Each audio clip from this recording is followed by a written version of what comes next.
Hello बच्चों, good morning. आप सभी के लिए आज से इस YouTube चैनल पे नया सेशन लेकर आए हैं जो केमिस्ट्री का 300 क्वेश्चन है। आपको डेली प्रैक्टिस करना है। यह question polytechnic, paramedical, BSc nursing के लिए बहुत इंपॉर्टेंट है। आप जब भी बैठे रहें, फ्री टाइम रहें, इसको जरूर देखें। तो बिना टाइम पास करते हुए हम लोग स्टार्ट करते हैं। आइए, क्वेश्चन नंबर पहला कहता है फोटोग्राफी में प्रयोग किए जाने वाला सिल्वर लवण कौन सा होता है। तो देखिए कि फोटोग्राफी में जो प्रयोग किया जाता है वो होता है AgBr। AgBr क्या होता है? Silver bromide. Question number second कहता है कि सोडियम थायोसल्फेट का उपयोग फोटोग्राफी में होता है क्यों? क्योंकि यह कम्प्लेक्स बिहेवियर होने की वजह से, मतलब कि जटिल व्यवहार प्रकट करता है, इसके वजह से।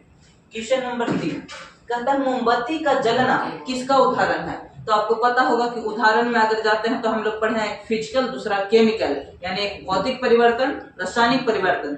लेकिन यहाँ पे क्वेश्चन दे दिया है कि रासायनिक परिवर्तन नहीं दिया है, तो यह क्या होगा? यह एक ऊष्माक्षेपीय अभिक्रिया होगा। क्वेश्चन नंबर 4 पानी वाष्पित नहीं होता है। पानी कब वाष्पित नहीं होता है? जब वह जिसकी आर्द्रता उसकी होगी 100%, तब वह वाष्पित नहीं होगा। क्वेश्चन नंबर 5 कीटाणुनाश के बाद पानी में उपलब्ध क्लोरीन की मात्रा को क्या कहा जाता है? तो इसको कहते हैं अवशिष्ट क्लोरीन। क्वेश्चन नंबर 7 है, कहता है कि 10 मोल पानी का द्रव्यमान कितना होगा।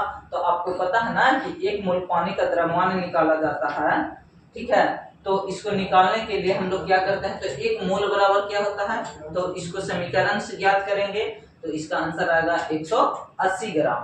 क्वेश्चन नंबर 7 कहता है कि जब दबाव बढ़ाया जाता है तो जल का क्वथनांक क्या होगा। तो वह जो होगा इंक्रीज हो जाएगा। इंक्रीज का मतलब वृद्धि कर जाएगा। क्वेश्चन नंबर 8 कौन सी धातुओं की विशेषता नहीं होती है। तो धातुओं में क्वेश्चन यहाँ पे समझना है कि कह रहा है कि कौन सी धातुओं में विशेषता नहीं होती है। तो धातुओं में विशेषता क्या नहीं होती है? यह इलेक्ट्रॉन की प्राप्त करने की प्रवृत्ति, यह विशेषता इसमें नहीं होती है। तो कौन कौन सी होती है जी?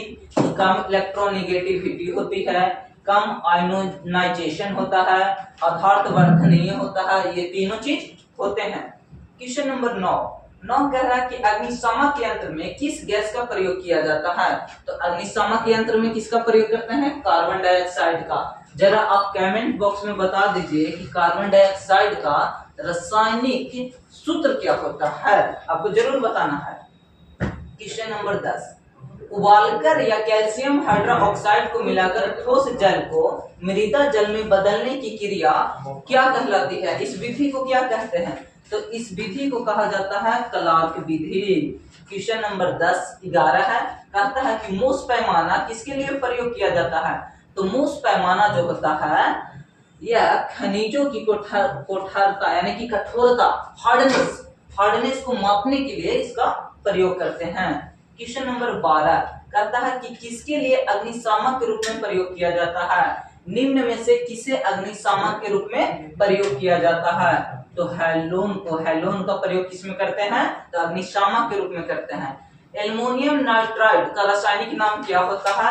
यानी इसको देखेंगे तो रासायनिक सूत्र यानी केमिकल फार्मूला पूछ दिया है, तो केमिकल फार्मूला AIN होगा। क्वेश्चन नंबर 14 एक संवेदनहारी एजेंट के रूप में किसे जाना जाता है। तो डाइइथाइल ईथर को।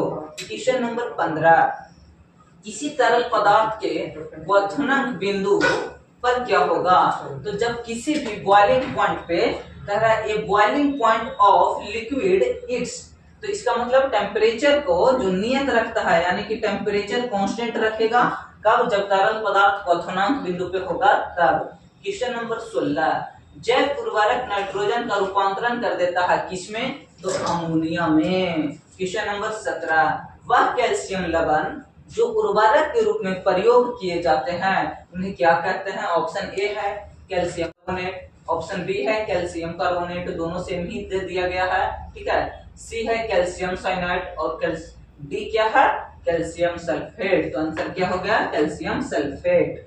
क्वेश्चन नंबर 18 निम्न तापमान पर पारा का समान व्यवहार करता है। तो किस तरह का व्यवहार करता है? जब लो टेम्परेचर पर मर्क्यूरी बिहेवियर इज, तो सेमीकंडक्टर का या सुपरकंडक्टर का या इंसुलेटर का या कंडक्टर का, तो काम करेगा सुपरकंडक्टर का यानी उच्च चालक का। क्वेश्चन नंबर 19 कहता है कागज उद्योगों में निम्न में से किसे लुगदी के विरंजन के रूप में प्रयोग किया जाता है, तो करते हैं हाइड्रोजन पेरोक्साइड का।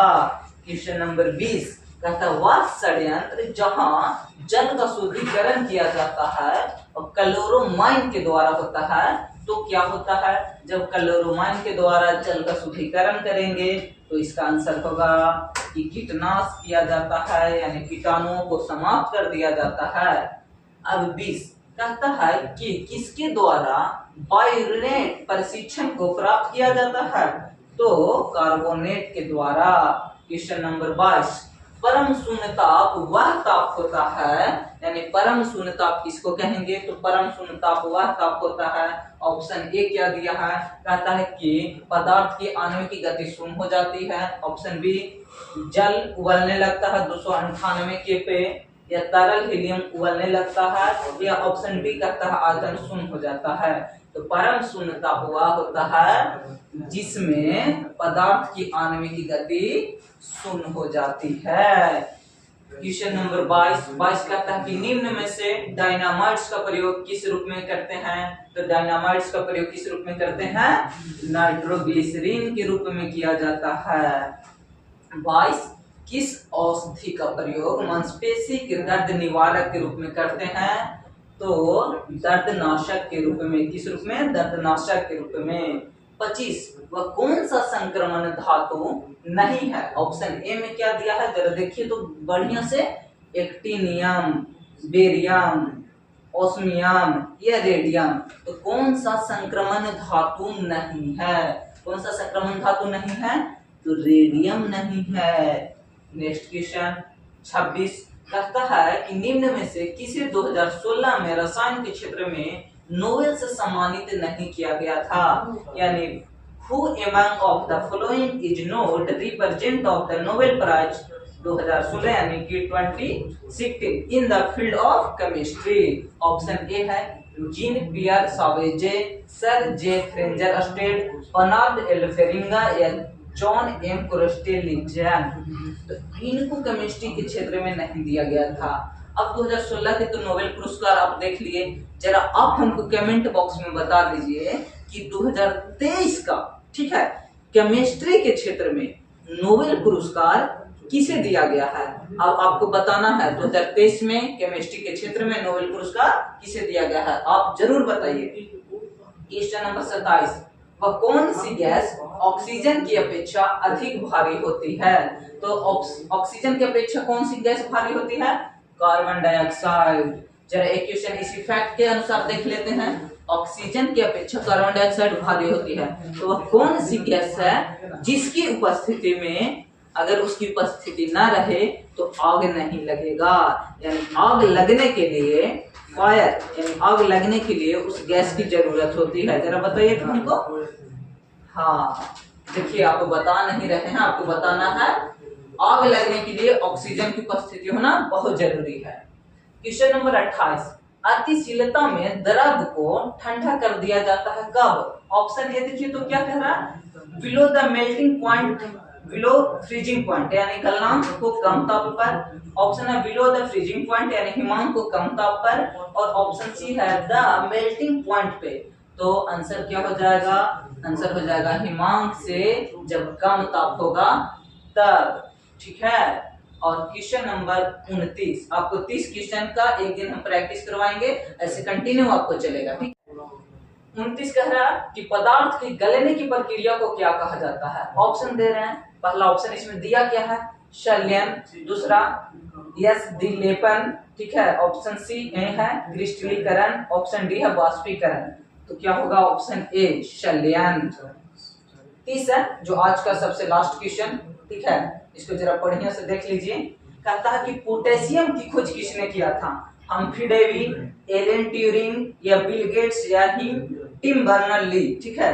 तो हम लोग जानते हैं कि पोटेशियम का खोजकर्ता कौन है बालक, हम्फ्री डेवी। तो इस तरह के आपको कंटिन्यू मिलेंगे, ठीक है। आपको प्रैक्टिस करना है, अच्छा लगा होगा ही, आपको लाइक करना है, चैनल को सब्सक्राइब करना है, और जो लोग पढ़ रहे हैं उनको शेयर भी कर देना है, ठीक है।